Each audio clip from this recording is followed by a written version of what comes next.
State witness na sa kaso ng mga nawawalang sabungero ang magkapatid na sina Julie at Elakim Patidongan. Ibinasura naman ng Department of Justice ang reklamo laban sa aktres na si Gretchen Barreto at 10 miyembro ng tinatawag na Pitmaster Alpha Group. May unang balita si Chino Gaston.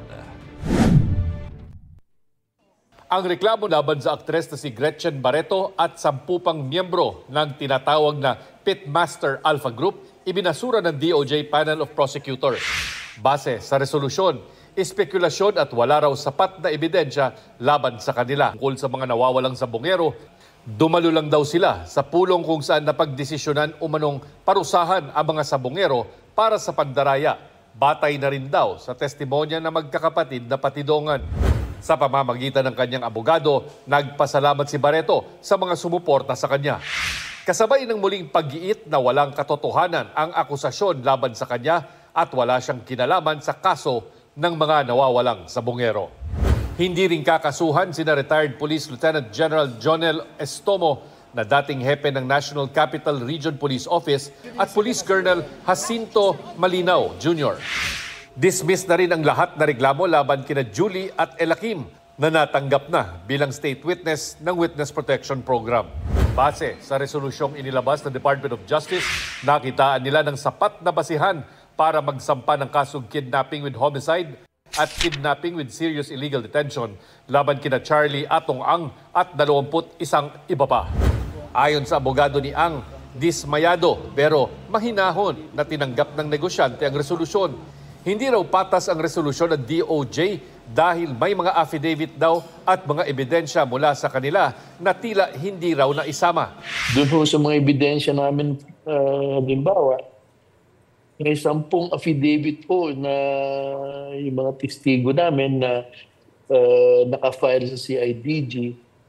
Ngunit yun ho 10 affidavit na yun na hindi na naidulog sa DOJ at dito mismo sa resolution, hindi man lang nabanggit yung 10 affidavit na po ninyo.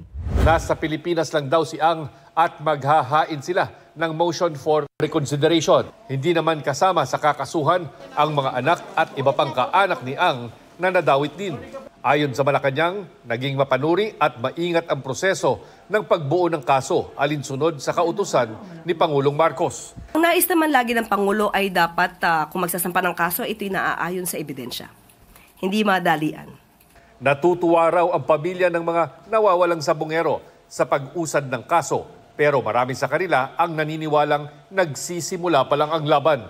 Ayon sa grupong Justice for Missing Sabungero Network na tumulong sa mga pamilya, hindi pa tapos ang laban hanggat wala pang hatol at hindi pa napapanagot ang lahat ng sangkot.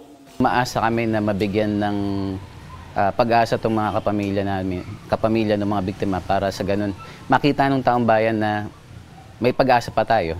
Ito ang unang balita, Chino Gaston, para sa GMA Integrated News.